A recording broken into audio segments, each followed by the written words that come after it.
Morning. Hi, Ashley. Hi, Ben. Hi, Anna. Hi. Morning, sir. How are you? Good. How you doing? Doing awesome. All right. Let's see what we're doing here. Share the screen. Okay. Quick question. Our test is next Monday, or it ends next Monday? No,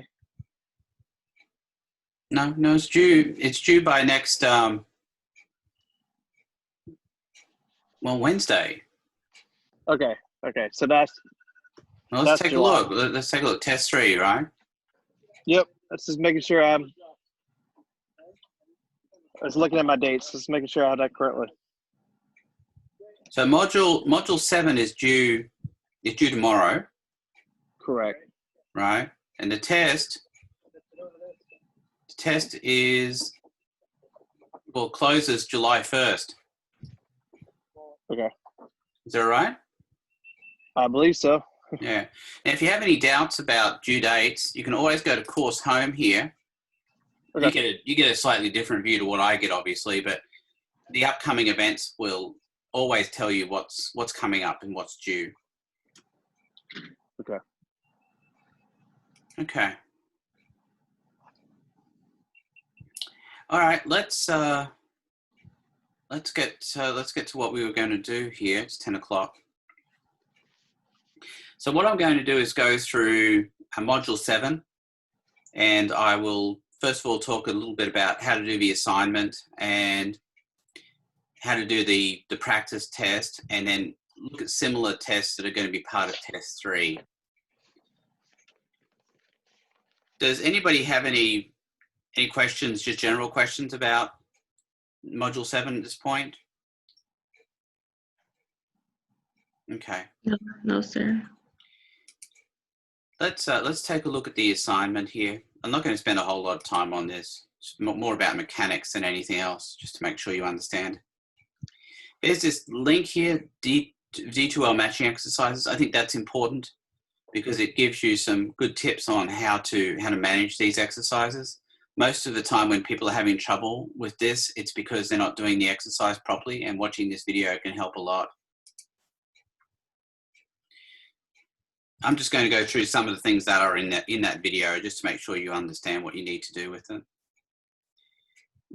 This one here is multiple choice, so what periodic table you're using here won't matter because you'll just pick the closest answer.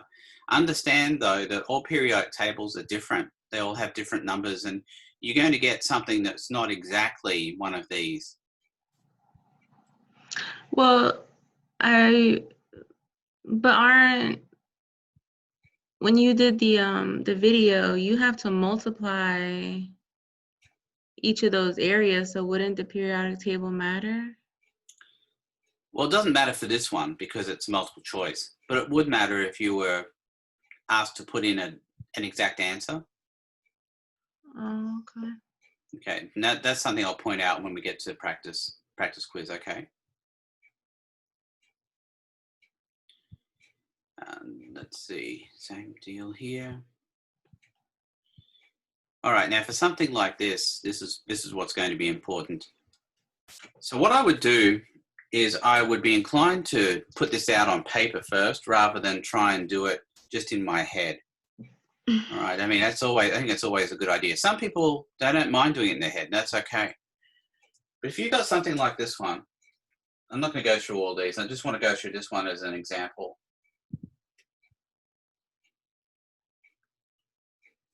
Let me move this thing here. Okay.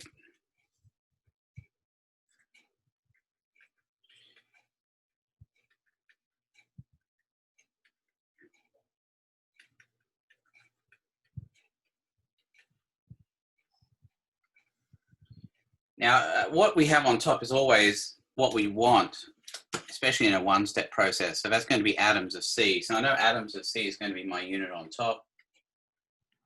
I know that molecules of C12H22O11 is going to be on the bottom.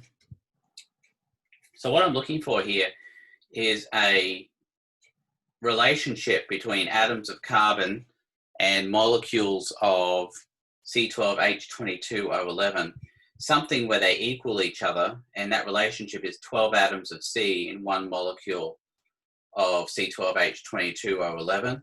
So these numbers there's always some relationship here if it's one above the other, that where they equal each other, an equality relationship. This is how it's got to be treated for all of these, and that's just pure dimensional analysis, like we talked about way back in Module 3. So that gives us 24 atoms of C. So there's our answer. But what we're interested in is what's going in these boxes here. So 1, that's going to be 12 atoms of C. So I put that goes in slot 1. And then 2 is going to be a 1 molecule C12H22O11. Got to find that one. Oh, there it is. All right, so that's number 2. And then the unused answers, they all need a 3. You can't just leave them blank. This is one of the things that people email me about, and they say, well, why did I get so much off here? I did the right thing. Well, no, you didn't put the answers in here. All right, so that's the thing I wanted to show you specifically. How do you know how to get that answer 12/1? Well, I'm sorry. What's your question exactly, Ashley? I'm not sure what you're asking. You said you have to find a common relationship. Right. I think what she's asking you is, how did you get 12 atoms of C? Well, I know that in one molecule of C12H22O11, there's 12 atoms of C. See, there's 12 Cs here. So that's the relationship between atoms of carbon and molecules of this, is that there's 12 atoms of carbon in one molecule of this. Okay, thank you. All right. You should probably think about taking a nap, Ashley. You look like you're not really. That's not a choice when you work overnight. Yeah, well, I don't know. It's a question of being able to be productive, you know. All right, so we've got 12 atoms of carbon, 1 molecule of this, and that's how we come up with our answer of 24 atoms of C. But these always have the answers here. And yeah, that's going to be the process through each of these. Now the relationships, and actually this sort of speaks to your question as well. Oh, she's gone.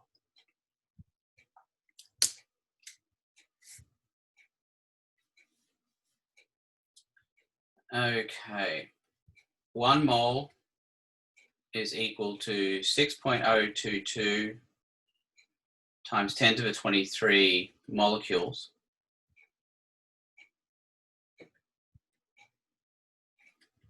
Is equal to the molecular weight in grams.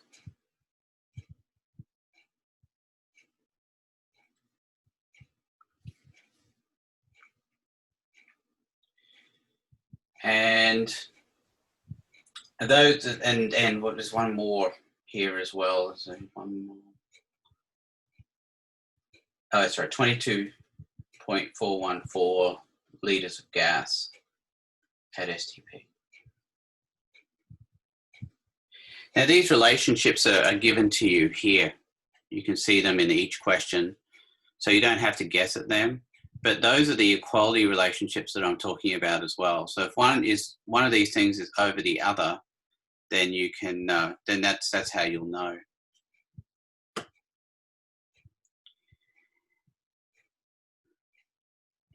All right. Does anybody have any questions about anything here in the assignment?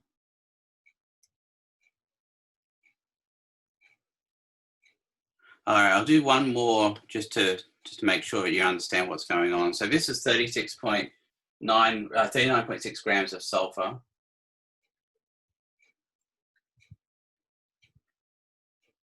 So we know that in order to make this work, we know what we want is moles of sulfur. So grams of sulfur goes on the bottom. So we need a relationship between these. 1 mole of sulfur is equal to the molecular weight in grams. and that's going to be 32.07 grams. And that's how you would know what the answers are. So you would put in 1 mole of sulfur as number 1, 32.07 grams of sulfur, that's number 2, and then everything else is number 3. All right, does anybody have any questions?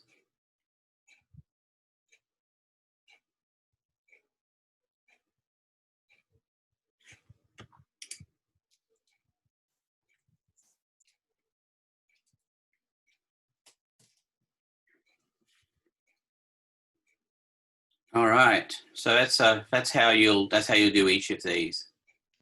Anybody have any assignment specific questions here? Now keep in mind that there are videos for every single one of these problems. You'll find those videos in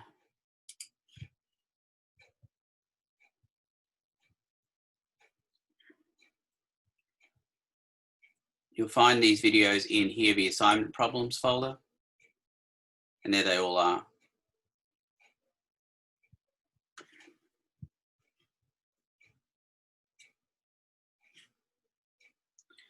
All right, does anybody have any questions?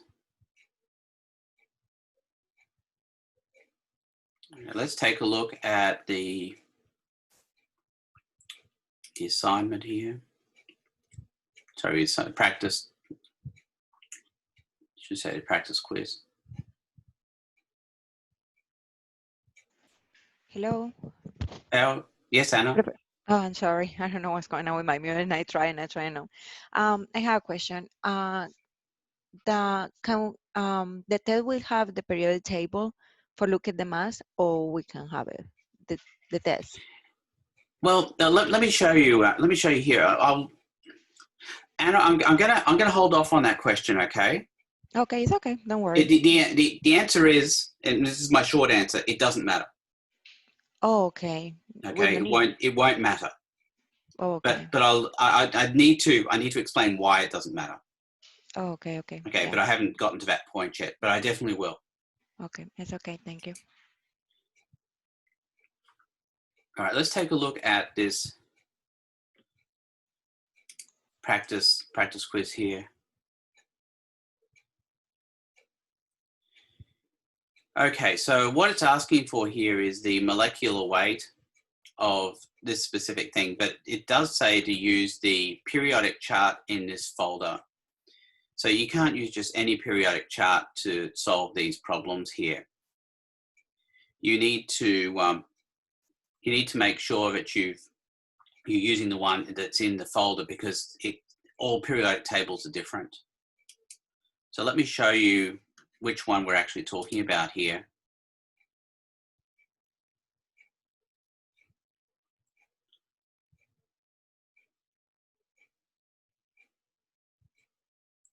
And I'll find here we go. See where it says periodic chart, especially for module 7 quizzes? That's the one you have to use. You can't just use any periodic table. That's the one you have to use. Okay.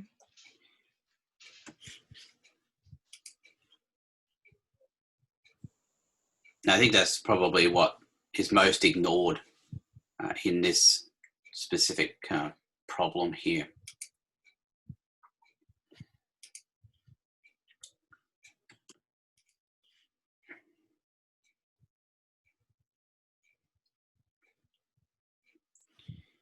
All right, so for something like this, we're doing pretty much exactly the same thing as we were doing in the assignment, except this time we don't have the answers right in front of us. We have to find the answers. So for something like this, the way you would type it in, it says how many moles of B are in 5.80 grams of B. And you're being asked there to express it in mole of B, so specifically in that unit. So what I would do, lost my toolbox here.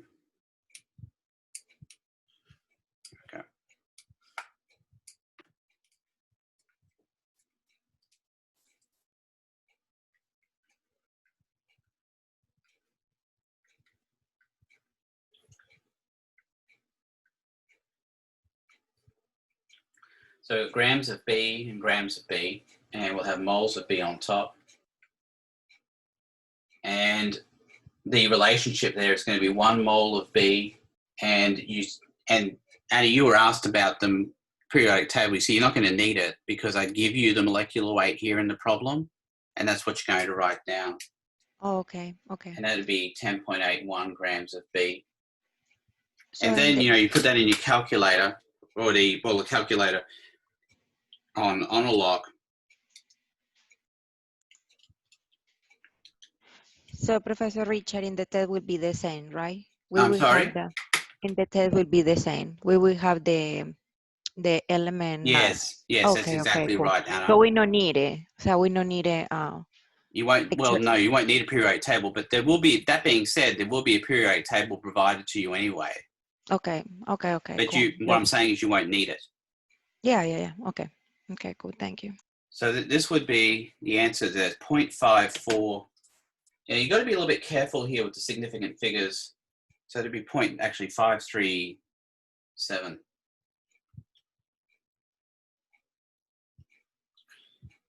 And what you'll find is that the answer here is going to have the same number of significant figures as what you start with here.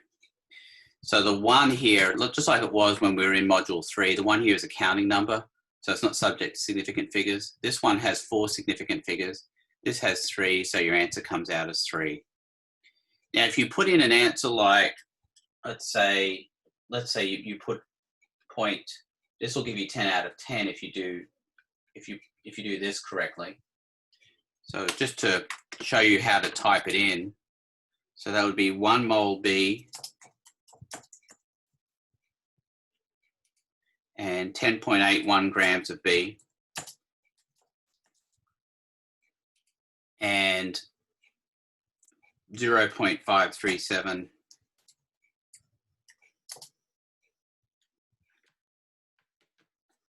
mole of B. You know what to express it in because it says up here what to express it as. Now, if you do that, you would get 10 out of 10. But if you were to do, say, 0.54 moles, you'd end up getting 9 out of 10 for that question, because while it will give a check mark for that answer, it's not completely correct because the sig figs are wrong. So I often get questions about that as well. Why did I get 9 out of 10 when I get a check mark here? Well, if you got 9 out of 10, it's because the sig figs are wrong here. The other thing I wanted to point out was if you were concerned about knowing, well, how would I know that I have to put spaces in between here? Do I just have to guess about the formatting? Well, the answer is no, you don't have to guess anything, because you can always because it's a practice test and you can take it unlimited times, nothing's preventing you from going down, hitting the submit button and seeing what the answers look like. So let's do that just for kicks. And what do you know? There's your answers. Now the answers are in parentheses like this, but understand these parentheses are not part of the answers. The answers are in the parentheses. Let me see if there's an example here I can give you. Sometimes, well, at least for the ones you'll be taking, there'll be more than one possible answer provided here. And some of those answers get less credit than others because the significant figures are wrong. But in the practice test, there's only one answer given. But this is how you can tell what the formatting is going to be like in the credit quiz. And sometimes people say, well, look, how am I supposed to know? Well, this is how you know. You don't have to guess at the formatting. You can always figure it out. All right. Does anybody have any questions?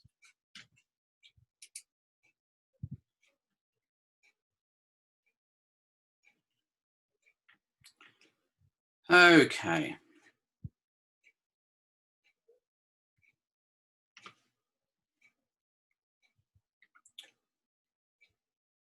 All right, let's see. So yeah, you do that practice test and you'll get similar questions on the credit quiz. So this is how you'll know. Once you get 80% on the practice, the credit quiz will open and you'll be ready to roll with that. Does anybody have any questions at all about any of that?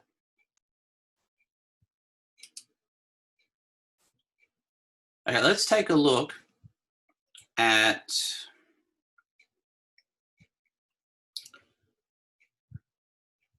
the test here. Let's go back. No, not test 2, test 3. Practice test 3. And I want to show you the kinds of questions you're going to see in practice test 3 that relate to this. I want you to notice there are no questions there that ask you about how to find a molecular weight. Now, as I said earlier, there's your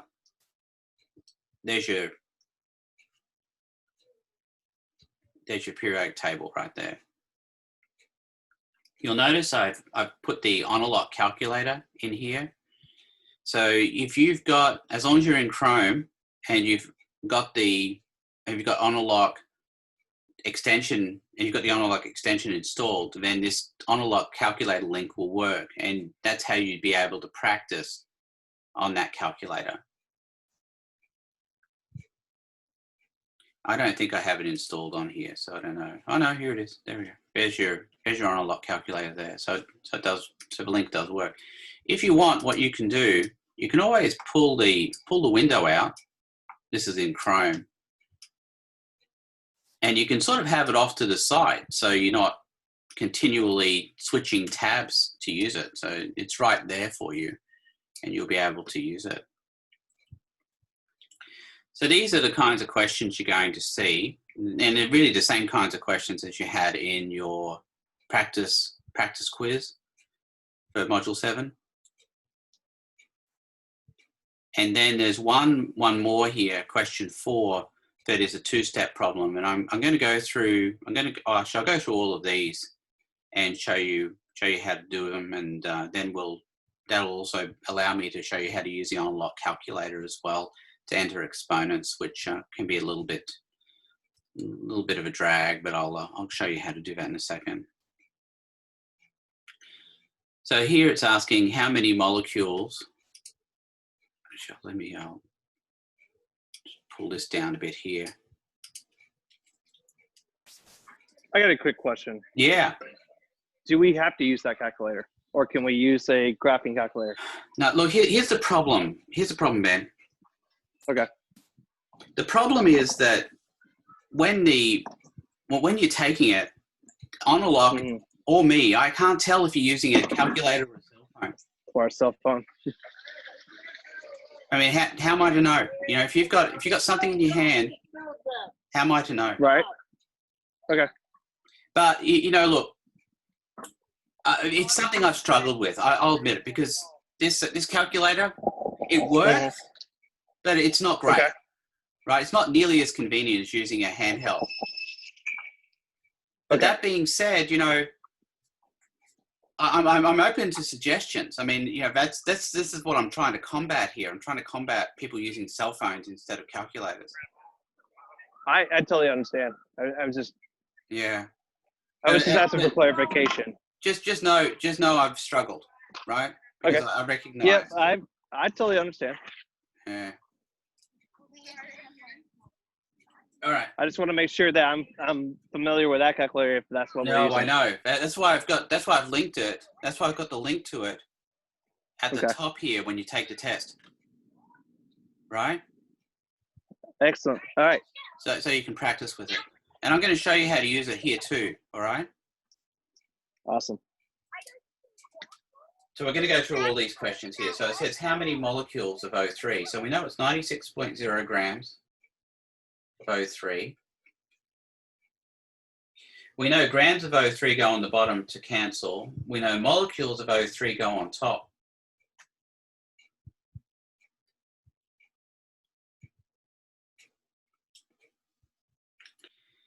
And what we need is a relationship between these where they equal each other. And that's what we've got up here. So we can see it's going to be 6.022 E23.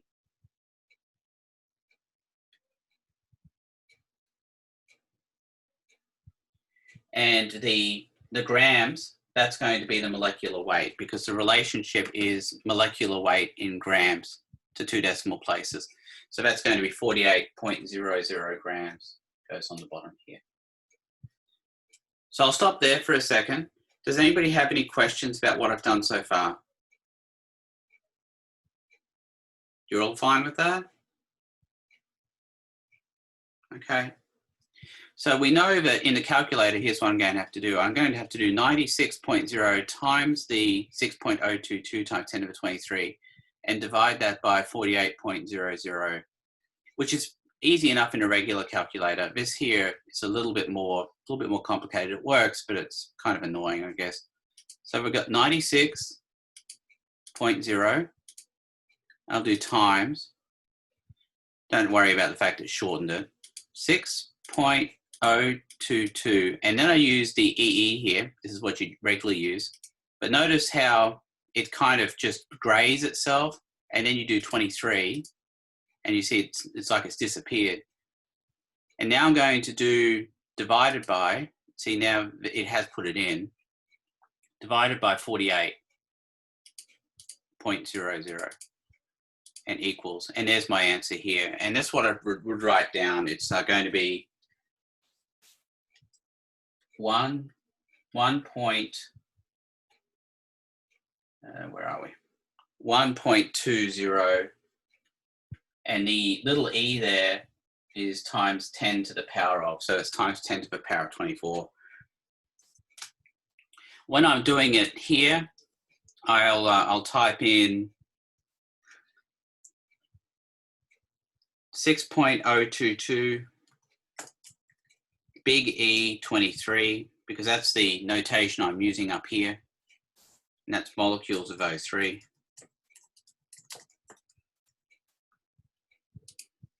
.00 grams of O3. And then the answer there is 1.20 E24. And it will be molecules of O3 will be the unit. And it tells me up here to express as that unit molecules O3. All right, so I just want to make sure everybody understands what they're doing here. Does anybody have any questions? Any questions at all? Okay.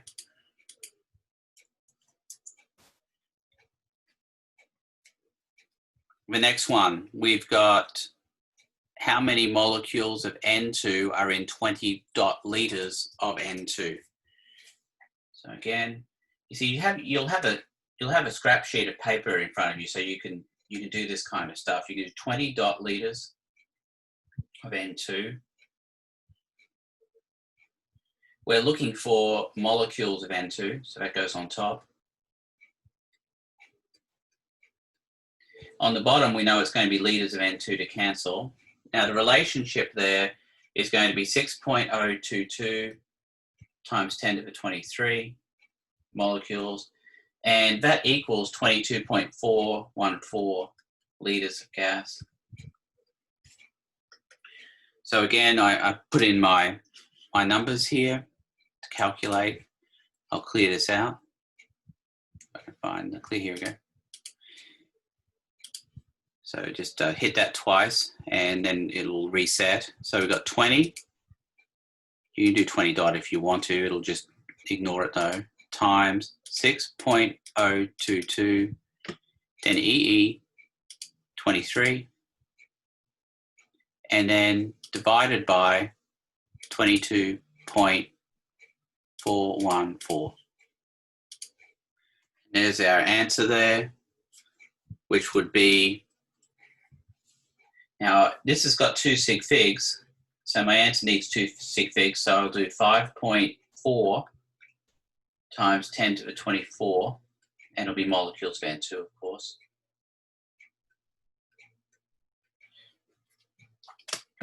And that's what I put over here. I'll see it's going to be 6.022 E23 molecules N2.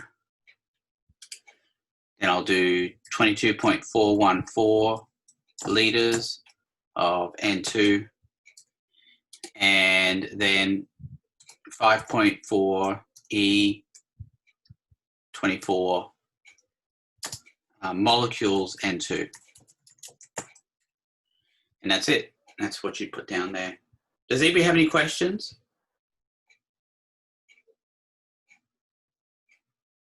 Hello, can you Yeah. hear me? Yeah, Anna. Yeah, I hear you. What's Sorry, up? I am probably with my computer. I don't know what's going on. Um, in the answer, you have 24. Yes. In my calculator, they bring me 23. Because I don't know if I'm wrong, and this is important. Can you put 23 or 24? Doesn't matter? No, no, it matters. It Oh, matters. okay, It matters yeah. This greatly. is my I imagine that in your calculator, you haven't entered the numbers properly. Now, Anna, so can I'm you wrong or you're what kind of calculator do you have? T84 plus? TA what? T84 plus. TA84? Mm-hmm. Okay. Well, what you've got to use is there's a button on there. I'm just trying to think where it is. So maybe I'm wrong or you're wrong. I don't know. Because I put the same, I put 20 multiply 6.022, 823, divide by 22.414. Okay. Were you Just a using plus the sign. EE button on your Yes. calculator though? It's the second function. I'm just trying to picture the TI-84 in my mind. I can't remember the button that's over, but it's a second function button and it's in the Yeah. far bottom left Yes. corner of the function Yes. keys. Mm-hmm. Are you using that? I use that. Yes. Is it possible? I'm just trying to think why it's coming up as 23. I mean, if you look at the math here, it being 20, you know Can it's you? going to be something 24. Yeah. Can you put your calculator in the first screen because I'm looking the test, so I cannot see the whole number for the calculator you have in the screen. Oh, sorry, you can't. Oh, sorry. Yes. Yeah, there we go. Yeah, Oh, hang definitely on. you have. Oh, you have 23. I have Yeah. 23. So Oh, you you're know what? wrong. Yeah. Looks like I It's made the just I say, oh mistake. my God, what's going on here? Because maybe it's not important. You never know, And I say, okay, maybe you can put Oh, this. I must have made a Okay. mistake here. I'm sorry. Yeah. No, Just for I'm the one who's just for sorry. clarify. I'm the one who's sorry. Oh, yeah. I mean, I don't I know told you why I because came up with 24. I told you because the system is really sensitive. If you mistake in S and son, they will lose points. So I say, oh, let me see. Yeah, But no, thank it's you. my fault. My fault. Okay, Completely thank my you. fault. Sorry about that. Sorry about that. Yeah, well, I kind of lost track of it and when it went behind the screen. Well, there's a lesson there for all of you anyway. If you're going to use this calculator, make sure that it doesn't hide behind your other screen. Make sure you put it in such a way that it doesn't get blocked off at all. Actually, I did all that on purpose, Anna, just to make a point. I'm just kidding. Okay. I didn't really. Maybe I pay attention enough. You try. No, you're good. Yeah, but I can see this now. So you got 20 divided by 22. That's almost 1. So you do expect a 10 to the 23 here. You're right. You're completely correct. So yes, that's what I would put down here. I'd put down the 23. Okay, cool. All right, let's do this one as well. We'll do, and then I'll do the fourth one.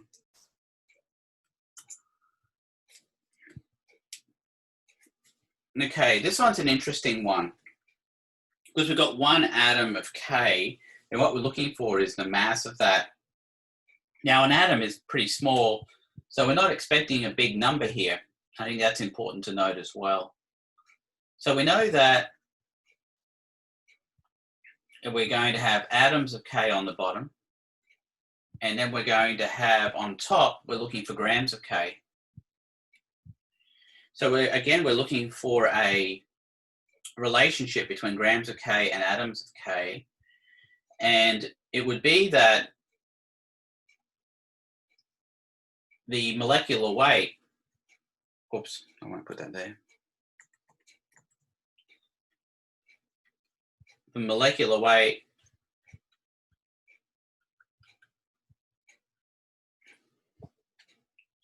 would go on top when we'd have 6.022 times 10 to the 23 atoms of K on the bottom.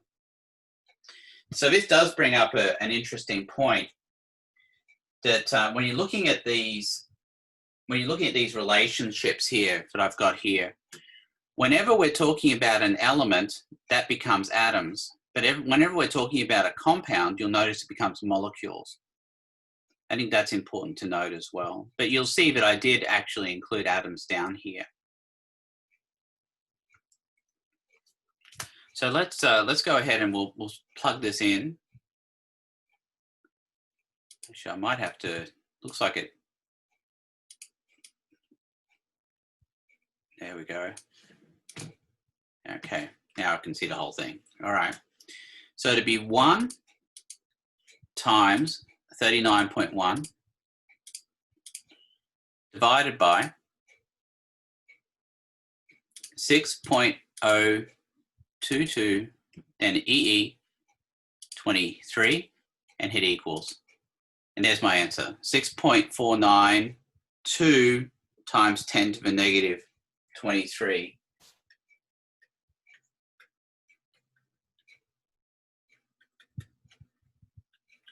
Grams of K will be my answer there. That's a pretty small number, and that's what you kind of expect for something like that. Professor Richard, Yes. about this answer, in this case, is you need 4 significant figures, right. Now, that was another point I was going to make. The 1 here is a counting number. We can't have half an atom. We can't have 1.5 atoms. So it's a counting number. That's going to have infinite significant figures. Yes. So the sig figs are going to be based pretty much on what you see over here with 39.10 or the 6.022, which each have 4. So we expect 4 sig figs in our answer. Okay, but in this case, the 2 will be 3 or no? Because they have 8. Let me see. Did I? I don't know. Maybe Yes. I'm wrong. Yeah, you're right. You're right. Oh, Let's okay. make it a 3 for the rounding, right? That's good. Thank you. So we've got 39.10 grams of K. We'll go in here. And then we'll have 6.022 E23 atoms of K. And then down in here, we'll put our answer 6.493 E negative 23. And that'll be grams of K. All right, does anybody have any questions about any of that? Yes, Professor Richard, just for curious, why the answer of the 23 will be negative? For what reason? It's because the element. Because it's really small. I mean that's how it pops out. Oh, okay, okay. So, anything with a negative power like that is incredibly small. But we can sort of look at it on an intuitive basis as well. We can sort of get an idea of the powers up here.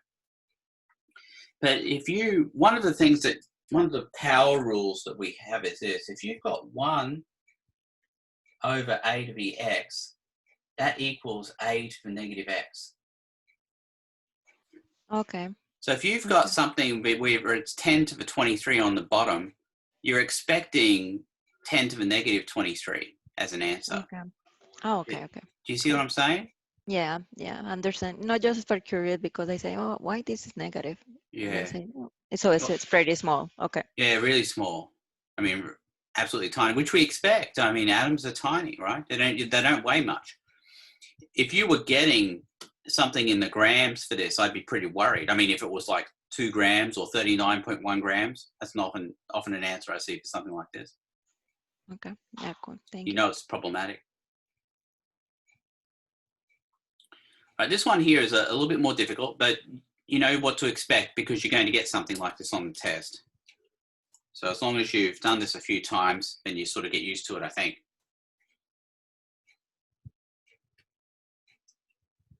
All right, so we're looking for, 34.0 grams of BH3 is what we're starting with.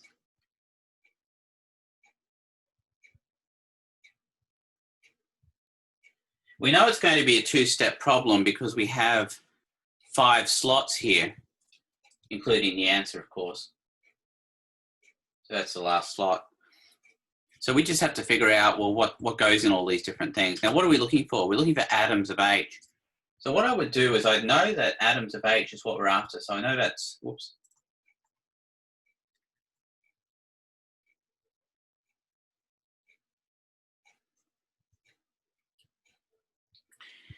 atoms of H is where we're going with that.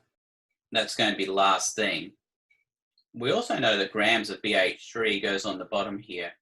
So we have to figure out, well, what goes in those other slots that is going to enable us to get to the answer that we're looking for. So we're looking for something that we're able to relate atoms of H to, and we're able to relate grams of BH3 to. So it's going to be one of these things up here. And the only thing that's going to fit the bill here is going to be the molecules. So I know it's going to be molecules of BH3 that's going to go over here.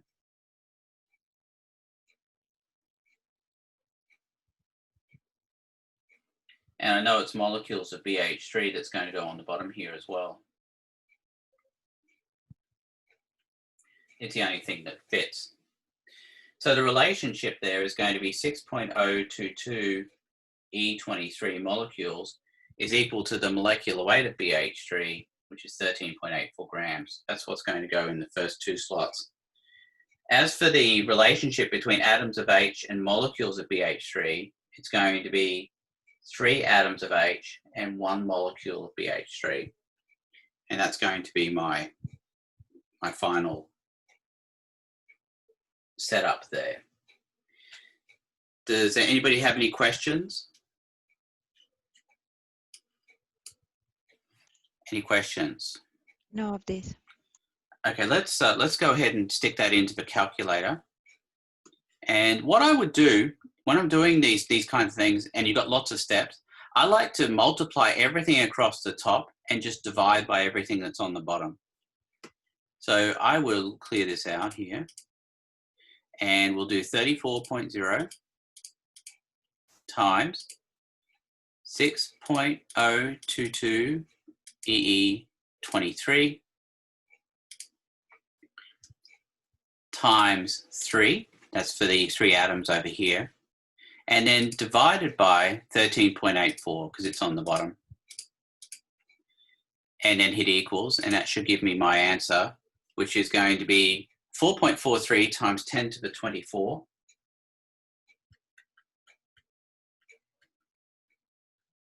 or E24, either way. 3 sig figs because we start off with 3 sig figs over here. So in my final answer, this is what I'll write down. I'll do 6.022 E23 molecules BH3. And on the bottom here, it will be 13.84 grams of BH3. Then we'll have 3 atoms of H. And then we'll have 1 molecule of BH3. Final answer, 4.43. No, 4.44, right? Yes. I was saying, I say, I don't want to be annoying. Yeah, 4.44, we'll change that. Yeah, 4.44 times 10 to 23, times 10 to 24 atoms of H. And that's how we'd, that's what we'd end up with. All right, does anybody have any questions about that? No, I think all right, well, pretty mechanical. Yeah, that was the main thing I had wanted to go over today. I don't know if anybody started on Module 8 yet, but I was planning on handling Module 8 and Module 9 next on the next Zoom session. But I'm more than happy to talk about any Module 8 issues that anybody might be having right now. Any questions?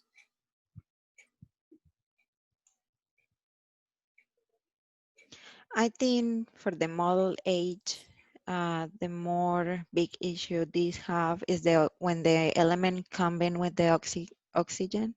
Okay. So it will be the oxidized. So I think this is the well, let me do I tell you what, I might do this problem here, and I'll do this one here. Problems 5 and 6. Okay? Okay. Yeah, okay, sure. Just for kicks, we'll go through that. I'll give you a bit of preview. If you haven't looked at Module 8, then this will give you a preview.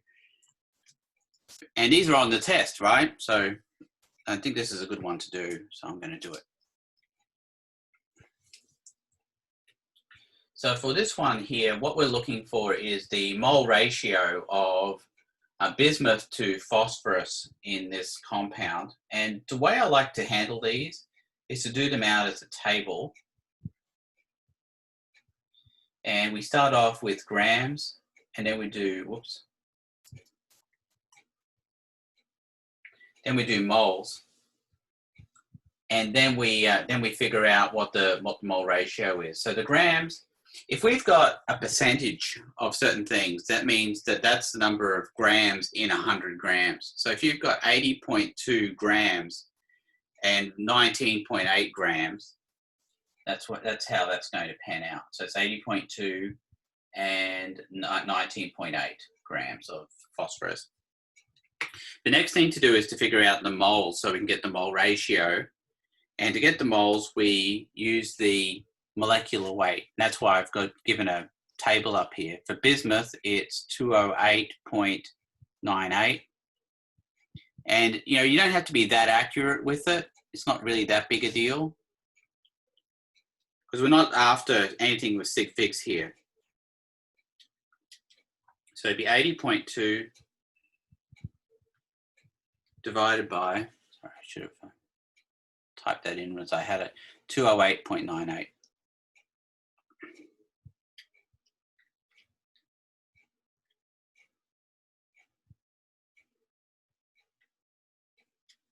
And I get 0.384 moles in here.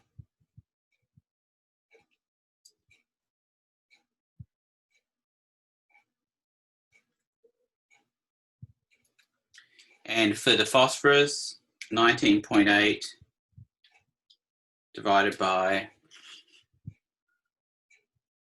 now if you're having trouble reading this, you can always use your command, I guess it would be command shift plus or command plus. Whoops. Or command plus. Here we go, just command plus. You can see it enlarges the screen.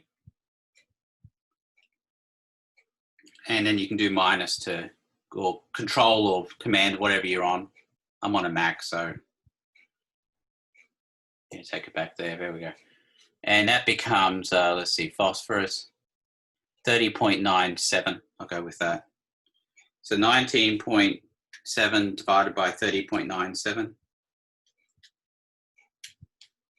19.8 divided by 30.97. And I get 0.639 here.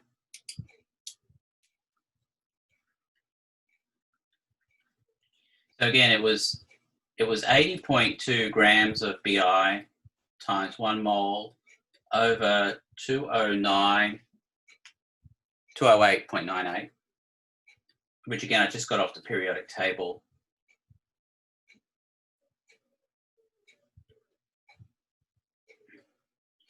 And that's how I got this 0.384 over here. And the other one is the 19.8 grams of phosphorus times 1 mole of phosphorus divided by 30.97 grams of phosphorus. And that's going to be 0.639. So that's the mole ratio of bismuth to phosphorus that I'm getting there. I'll stop here for a second. Does anybody have any questions? Yes, Professor Richard, what is your answer for the first when you put 80.2 multiply 1 divide 208.98? What is your answer for that? I got 0.384. Oh, yeah. Is that all right?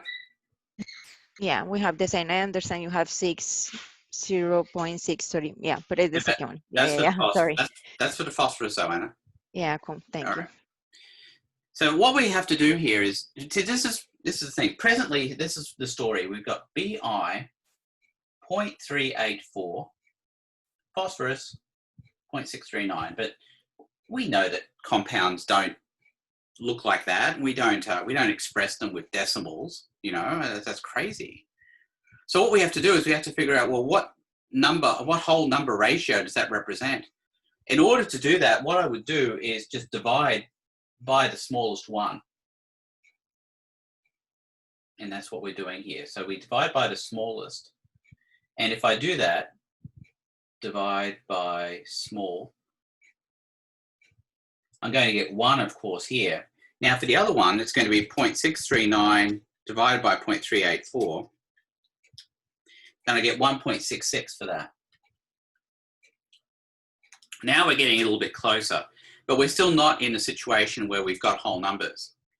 Now you might think of that, well, I could just round that up, right? No, because 1.66 actually represents an important fraction. And this is where a lot of people end up getting caught up, is in figuring out, well, how do we convert that to a whole number? We need to multiply both numbers here by a number in order to make that a whole number. And what I can tell you is that we need to be aware of certain fractions and what their decimal conversions are. And the fractions I'm talking about are 1/4, which is equal to 0.25, 1/3, which is equal to 0.33, 1/2, which is equal to 0.5, 2/3, which is equal to 0.66, and 3/4, which is equal to 0.75. I think it's important to know all of those decimal fraction conversions so you know what to multiply by when you do get something that's close to one of those. And you might say, well, is that something I have to memorize? Well, you don't really have to memorize it, because you can just put it into a calculator to see what they come out as. I should say 0.33 over here, this one, be more accurate. But I would want to, that's what I would want to know. That's definitely important, I think. So you can see this is 0.66, which means if I multiply each of these by 3, then I'll come up with a whole number. So that'll be 3, and 3 times 1.66, you put that in your calculator, and it comes out to be 4.99, which may as well be 5. So what we've actually succeeded in doing here is coming up with our formula, which is BI3P5. That would be the answer. Does anybody have any questions? There it is there. Any questions? No of these. No? Okay. Because that's a tough one. I mean, you know, trying to figure out those conversions, that causes people to put themselves in all kinds of knots. And I don't really mean it for it to happen that way, but it's this whole fraction conversion thing that seems to really catch people up. All right, let's take a look at this problem here. An oxide is prepared by burning 4.00 grams copper in air. The mass of the oxide is 4.50 grams. What is the empirical formula? So for this one, it's important to know what an oxide actually is. An oxide is a compound, and this is the important thing, it's a compound of something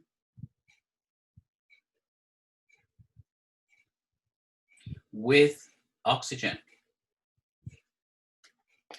So when you're looking at a problem like this and you're trying to set up a table, you'll have copper on one side, you'll have oxygen on the other.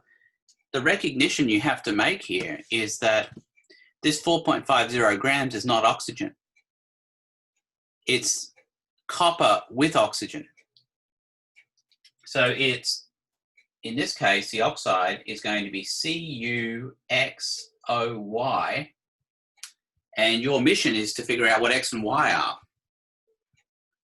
So in order to figure out the oxygen, the first thing you'll do is say oxygen is actually going to be 4.50 grams of CuXOY minus the 4.00 grams of copper. And that'll be 0.50 grams of O. So that's what goes in here. It's going to be 0.50 grams. So it'll be grams here, and this will be 4.00 for the copper. Professor Richard, Yes, yes. I have a question about this. I Yeah. don't remember if this exercise coming in the, the practical on this one, but if, for example, can I have just oxygen or no? When I don't know if I'm wrong. It's, for example, just for element oxygen, I can have, for example, copper and the oxygen. You won't have that in a problem like this when it says oxide, because oxide is not oxygen. Exactly. This is my question. For example, we can have just oxygen or no, when the sun element combined with oxygen will be oxide. It could. Let's say it was like this. Let's say it was 80.2% Bi and 19.8% O, for example. Oh, okay. Right? At this case? Then you'd know, right? I mean, you know straight away. Okay. But this kind of problem, when it says the word oxide, the logical jump you have to make, you must make this, you must do this, is to say that the oxide is the combination of copper with oxygen. Yes, yeah. And yeah, this is the reaction. You cannot get away, from that. Okay. Oxide is not oxygen, not by itself. Okay. Is that okay? Yes, understand. Yeah, just I want to make sure maybe in one problem just you have oxygen. No. So, no. Okay. No. And besides, on the test, you'll notice if you take this practice test, you'll get these same questions. Mm-hmm. So you'll know what to do every single time, right? Yes, exactly. Yeah. Okay, thank you. Okay, so for copper, let's see, that would be 63 point. I had a little bit of trouble reading that, but I can always enlarge it.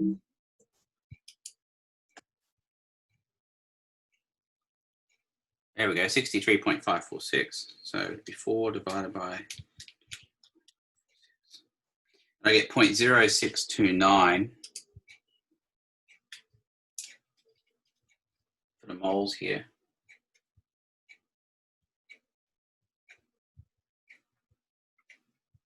And then for the moles of oxygen, 0.5 divided by 16, which is 0.03125. Now, if I divide these by the smaller of the two, now I'm not really interested in sig figs here. It doesn't really matter because I'm looking for whole numbers at the end anyway. But what I'm going to get here is I'm going to get something like 2 to 1. So that's going to be what it'll look like, Cu2O. 0.0629 divided by 0.03125.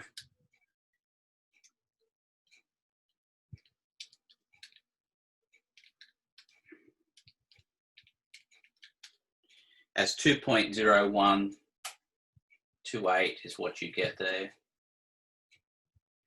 To 1. That's why this rounds to 2, and that just stays 1. So it'd be Cu2O. That would be your answer.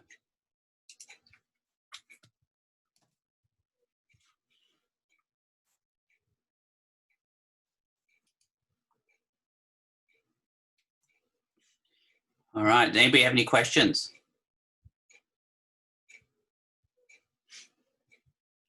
All right. So there's my answer there, Cu2O.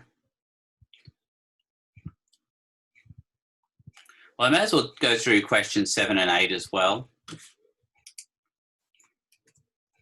These are percentage problems that we're looking at here. And if you're looking for the percentage of H in ALOH3, then the way that it goes is going to be the number of hydrogens times the mass of hydrogen, molecular weight of hydrogen, divided by the molecular weight of the entire thing. So whenever you're after a percentage of anything is always going to be part divided by whole. The part we're looking for here is a hydrogen. It's like if you had a pizza and you took a piece of pizza, you'd know what the percentage pizza you had. You could measure the area of what your piece was and divide it by the entire pizza and multiply it by 100%, and that will give you your answer. Now, these are These are definitely going to be multiple choice, so you're just looking for the closest one here. And the way I would do that is I'd say 3, because there's 3 H's in ALOH3, times the molecular weight of hydrogen, which is 1.01 grams of H, or whatever you happen to get off the periodic table. It's not really going to matter that much. And then you want to calculate the entire thing here, and then multiply that by 100%, and that'll give you your answer here. So AL, which is going to be, oh, let's have a look, 27 or 26.97 or something like that. It's 26.98. Yeah, 26.98 plus 16.00 for the oxygen times 3. This it will be 48. Yeah, that's right. And then plus 3 times 1.01. 1.01, we'll go with that. And then you come up with a figure for that, and that's how you'll get your answer. So those aren't too bad. Does anybody have any questions? No, this, I think this is pretty mechanic too. Yeah, it's not too bad. And the last thing here, we've got the true formula here. So when you're given an empirical formula like NO2, you actually, all you know is that the mole ratio is 1 to 2. That's actually not necessarily the real compound. It could be N2O4, N3O6, N4O, anything that had a 1 to 2 ratio for N to O could actually be the formula. To actually find the true formula of something, you need another piece of information, and that would be the actual molecular weight of the compound. So for something like this, we are actually told what the molecular weight is. We're told that it's 46 grams per mole. So what you need to do here in order to determine this is you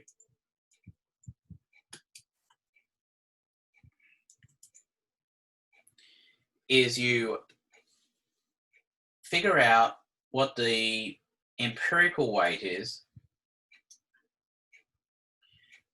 Actually, no, you do, yeah, we'll do the empirical weight. So we've got the empirical weight is for NO2 is going to be 14 plus 32, which is going to be 46. And again, we're just getting this from the periodic table. Nitrogen is 14 and oxygen is 32. When there's 2 of them, 16 times 2. That's where I'm getting the 46 from. Now, so if I take the molecular weight, which we're given, and divide it by the empirical weight, I can figure out how many units there possibly are. So it's going to be 46 divided by 46, which is going to be 1. So I know that the molecular formula here, or the true formula is, or the molecular formula, same thing, is going to be the same as the empirical formula. So it's going to be NO2. But actually, I did that the wrong way around. It should be the other way around. It should be empirical weight over molecular weight.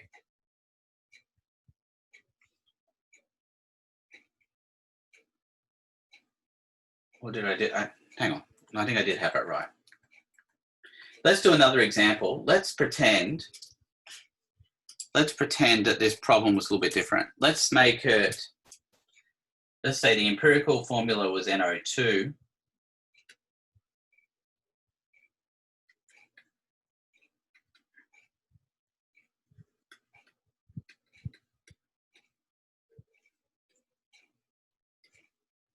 And the molecular weight was, we'll make it, say, 92 grams per mole.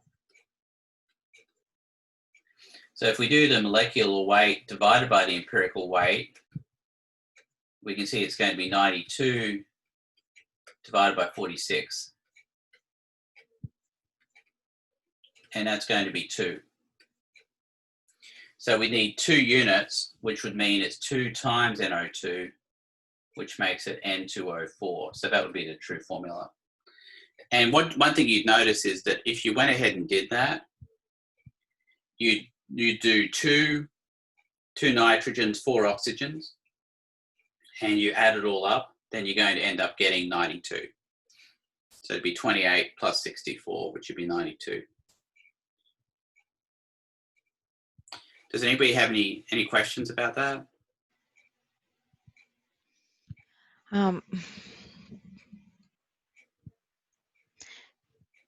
Now I am a little bit confused, just for my sure. When you try to take the number for the MW, Mm-hmm. so you need to take both mass to the elements and add, and this will be the answer for divide to the AW, right? Or no? The empirical weight. The empirical weight is the empirical formula. So there it is there. Exactly. And what you're trying to do is you're trying to say, you're trying to answer this question: how many NO2 units are actually in this entire molecular weight? That's, Yes, that's what that's the puzzle you're trying to solve. yes. It's always going to be a whole number. Okay. So let's say it was. So in this case, the answer will be N and O2, right? The same, right? No, well, for this one, yes. The one we're doing, yes. For this Yes. one, For the another one will be 2, and the 2 and the 4, because you multiply 2 times 2 will be 4 in that's oxygen. right. Yeah. Understand this one. Just Right. I am a little bit loose when I try to take the 92. Just Right. because you put a 92, right? For Right. example, I have another element, just I need to take both mass and I need to add, and this will be the answer for divide, right? Yes, that's right. Okay, cool. So if this was 184, you take the 184, divide that by 46. That'd be 4. Yeah. Okay. So it would be N408. N408 would be the answer. Okay. Yeah. Cool. Thank you. Is that all right? Yeah. Perfectly understand. Thank you. Yeah. And that one's not bad. You know, that's pretty much all the module 8 problems right there. So we'll leave it there for today. Does anybody have any other questions? I don't really want to entertain Module 9 questions today, but I will certainly entertain them next Monday. But if anybody needs help with anything, you'll reach out to me, I hope. Any questions? No, I think we are good. I don't know, Ben, but I think we are good. Ben, are you all right? Ben is in vacation. No, he's all right. Yeah. Okay. All right. Well, thanks very much for coming. And Thank you so much. I'll see you guys later on. Thank you. Appreciate it.